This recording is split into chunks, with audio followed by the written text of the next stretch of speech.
What's up, guys? This is Yoshi about to lay her het sulfur clutch on 6/2/2017.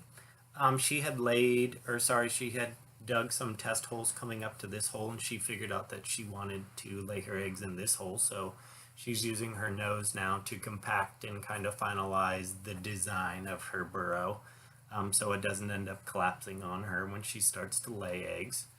Which is something that the monitors do. Some of the monitors don't do this, I guess, but she does.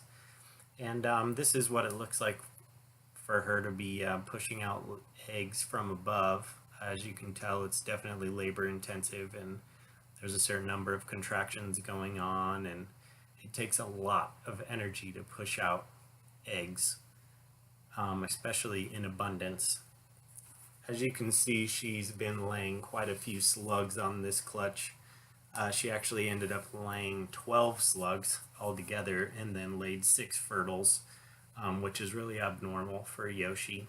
Normally she'll lay almost 20 eggs, and usually her fertility rate is very high. It's usually she'll lay maybe 1 to 2 slugs, but so it's pretty obvious that there was something going on with the male on this clutch. So I think Scar just needed a little more time to settle in, probably, and she had laid all of the infertiles at the beginning of dropping her clutch, which means that those eggs were the last ones that went into the oviducts, because they align in the oviducts. They don't switch position in there, but you can see the egg come out. You can actually see her lady part come out as well. It looks like almost like a hemipene, but the females, it's definitely a lady part. And then here comes a fertile.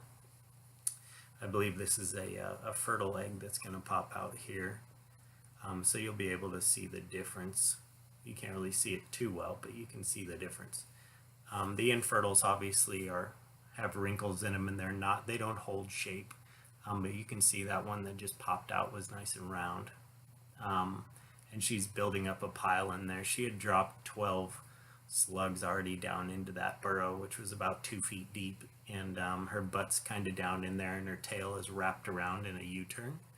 And they'll use their tail kind of as a kickstand to support their weight while they sit down in the hole, so they don't crush any of the eggs, and they can lay from up above. But she's going to push another egg out here pretty soon in the next few seconds, and you'll be able to see her kind of evert. They call it a female eversion, but it's very interesting to see what they actually go through to push these out. You can tell it's not comfortable at all, and they expel a ton of energy. I mean, she'll take breaks sometimes for an hour to 2 hours in between pushing out eggs, just because the energy expenditure is so high. And she'll have refused food for at least a day at this point. That's how I usually know when she's about to lay. She's not very mobile because she's 14 years old and she's laid a lot of clutches over the years. So when she's digging, that means she's about to lay eggs.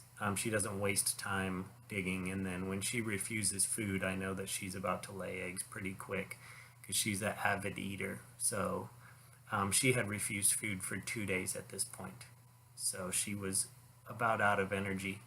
And you're going to see coming up here pretty quick that they still have to keep the energy enough to be able to pack all of these eggs in and move a lot of dirt around before they're finished. So she just finished laying eggs for about 12 hours, and now she's got to move a bunch of dirt around and cover up her nest, and she'll use her nose to settle in all of the eggs individually and get them all ready for this. And then this is me digging out the clutch. So by this time she has moved on, and almost 20 hours have passed at this point, and that's all the eggs out, and those are the 12 slugs. The other 6 are already in the incubator. Keep feeding.